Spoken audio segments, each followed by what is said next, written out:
বাসা ছাদের থেকে থানকুনি পাতা নিয়ে আসলাম, ভর্তা বানিয়েছি, তাই আপনাদের সাথে শেয়ার করছি। থানকুনি পাতা দিয়ে কিন্তু অনেক রকমের রেসিপি আছে। ছোট মাছ দিয়ে খাওয়া যায়, তারপরে ডাল দিয়ে ভরা বানিয়ে খাওয়া যায়। ওই রেসিপিটা আপনাদের সাথে একদিন শেয়ার করব। এই তো এখন কিন্তু নিয়ে যাচ্ছি, আর অনেকগুলো হয়েছে মাশাল্লাহ। আর পাতাগুলো অনেক বড় বড় হয়েছে।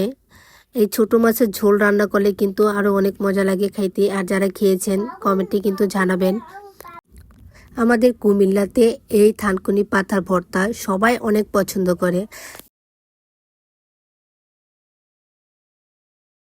বিশেষ করে এই থানকুনি পাতার ভর্তা ভাজি অনেক রকমভাবে রান্না করে খায়। এই তো, আর ভর্তাটা কিন্তু অনেক মজা লাগে গরম ভাতের সাথে। আজকে ভর্তা বানাচ্ছে আপনাদের ভাইয়া। এই তো এখানে পেঁয়াজ কুচি, শুকনা মরিচ দিয়েছি, এখন লবণ দিয়ে তারপর মেখে নিচ্ছে। এইখানে কিন্তু সরিষার তেল দিলে কিন্তু ভর্তার স্বাদ কিন্তু অনেক বেড়ে যায় আর অনেক মজা লাগে। এই তো এভাবেই কিন্তু ভর্তাটা বানিয়ে নিয়েছে। সবাই ভালো থাকবেন, সুস্থ থাকবেন। আল্লাহ হাফেজ।